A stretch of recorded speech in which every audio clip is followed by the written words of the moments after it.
માં તે માં બીજા બધા વગડાના વા. બા, તમે ઉપરના રૂમમાં જતા રહો, મારા મિત્રો આવે છે આપણા ઘરે. સ્મિતે તિરસ્કારભર્યા અવાજે સુમિત્રાબેનને કહ્યું. સુમિત્રાબેન 70 વર્ષના ગામડાના હતા. તેમને એક જ આંખ હતી અને કમરેથી વળી ગયેલા અને ઘૂંટણમાં દુખાવો રહેતો હતો. તેમની રહેણીકરણી અને ભાષા ગામડાની હોવાથી તેમની દીકરાની વહુ જાનકી અને પૌત્ર સ્મિતને તેમની સાથે રહેવું ગમતું ન હતું. જાનકી પૈસાવાળા મા બાપની દીકરી હતી અને પોતે ભણેલી ગણેલી અને રૂપાળી હતી. તેનો આર્થિક અને સામાજિક દરજ્જો ઊંચો હતો. તેથી તેને પોતાની અભણ અને ગામડાની રહેણીકરણીવાળી સાસુ ગમતી ન હતી. પણ સુમિત્રાબેનનો દીકરો વિશાલ કંઈ જ બોલી શકતો ન હતો. વિશાલ એક ઊંચી પોસ્ટ પર નોકરી કરતો હતો. તેનો સામાજિક દરજ્જો ઘણો હતો. વળી એના સાસરીવાળા પણ રૂપિયાવાળા હતા, જેથી આર્થિક સ્તરે પૈસાવાળા અને સામાજિક પ્રશિક્ષિત લોકો સાથે તેનું ઉઠવા બેસવાનું હતું. તે ઘરમાં પોતાની પત્ની અને છોકરાઓનું પોતાની મા સાથેનું વર્તન જોઈને તેમને કંઈ કહેતો તો પત્ની અને બાળકો તેનો વિરોધ કરતા અને ઘરમાં કંકાશ થતો, એટલે તે કંઈ બોલતો નહીં. મનમાં દુઃખ થતું, પરંતુ ચૂપચાપ બધું સહન કરતો હતો. એક દિવસ સ્મિતના મિત્રો ઘરે આવવાના હતા. સ્મિતને પોતાના દાદીને બધા સાથે મળાવતા શરમ આવતી હતી. તેથી મિત્રો આવે તે પહેલાં તેણે દાદીને કહ્યું, તમે ઉપરના રૂમમાં જતા રહો, મારા મિત્રો આજે આપણા ઘરે આવવાના છે. સુમિત્રાબેને પ્રેમથી કહ્યું, બેટા, હું તને ક્યાં નડવાની છું? હું તો એક ખૂણામાં બેઠી છું. શું થયું સ્મિત? એમ જાનકીએ રસોડામાંથી રાડ પાડી.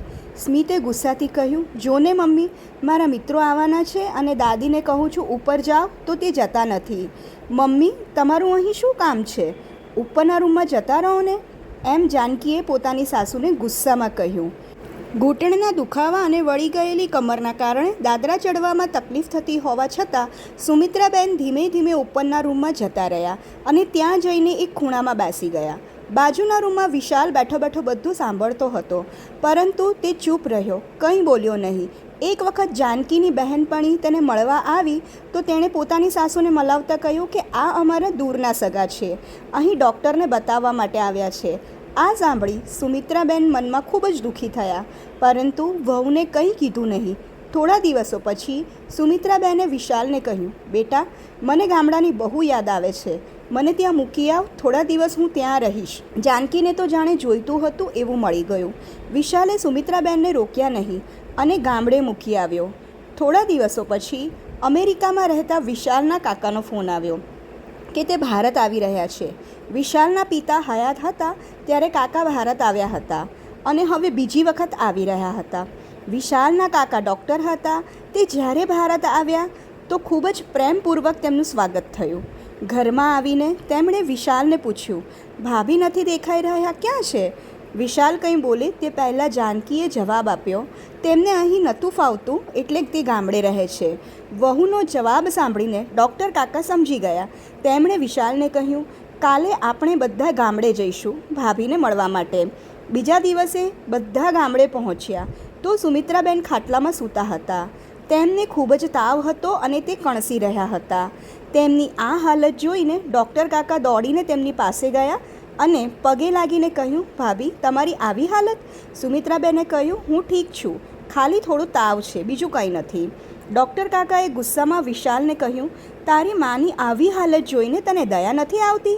સુમિત્રાબેને કહ્યું, વિશાલને કંઈ ના કહો, એમાં એનો કંઈ વાંક નથી. હું પોતે જ ગામડે આવવા ઈચ્છતી હતી એટલે હું અહીં આવી છું. માં દીકરાનો બચાવ કરતા બોલી. ડૉક્ટર કાકાએ જાનકીને કહ્યું કે વિશાલની આટલી સારી ઉચ્ચ દરજ્જાની નોકરી છે, તમે આટલી સારી પરિસ્થિતિમાં જીવો છો, તે બધું આ તમારા સાસુની દેન છે અને તમને તમારા સાસુને ગમતા નથી? તમને એમની શરમ આવે છે? વિશાલ જ્યારે નાનો હતો ત્યારે રમતા રમતા અગાશી પરથી પડી ગયો હતો અને તેની એક આંખ ફૂટી ગઈ હતી. ત્યારે સુમિત્રા ભાભીએ પોતાની એક આંખ આપીને તેને આટલું સારું રૂપ આપ્યું છે, તેમજ તેને મણકામાં પણ લાગ્યું હતું તો ભાભીએ પોતાનો બોન મેરો આપીને તેનો જીવ બચાવ્યો છે. મોટા ભાઈ ગુજરી ગયા પછી કેટલું કષ્ટ વેઠીને તેમણે વિશાલને ભણાવ્યો છે અને આટલી ઊંચી દરજ્જાની નોકરી અપાવી, અને વિશાલ પાછળ આટલો ભોગ દેનાર આ માં તમને આજે ગમતી નથી અને તમને તેની શરમ આવે છે? આ બધું સાંભળી વિશાલ તો કાપો તો લોહી ન નીકળે એવો થઈ ગયો. તેને આ વાતની ખબર જ ન હતી કે સુમિત્રાબેનની એક આંખ કેમ ન હતી. તે સુમિત્રાબેનને પગે વળગીને રોવા લાગ્યો અને માફી માગી. માં, મને માફ કરી દે. હું બધું સમજતો હતો, સાંભળતો હતો, પણ છતાંય ચૂપ રહેતો હતો, કંઈ બોલતો ન હતો. હવે મને મારી ભૂલ સમજાણી. આજથી તું મારી સાથે જ રહીશ. જેને તકલીફ હોય તે જતા રહે. જાનકી સામે જોતા વિશાલ બોલ્યો. જાનકી અને સ્મિત પણ આ બધું જાણીને પોતાના વર્તન પર પછતાઈ રહ્યા હતા. તેમણે પણ સુમિત્રાબેનની માફી માગી.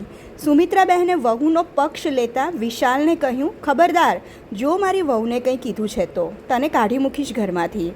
ત્યારબાદ વિશાલ અને જાનકી સુમિત્રાબેનને પોતાની સાથે ઘરે લઈ ગયા અને તેમની વ્યવસ્થિત દેખરેખ કરવા લાગ્યા. માનું હૃદય ખૂબ વિશાળ હોય છે.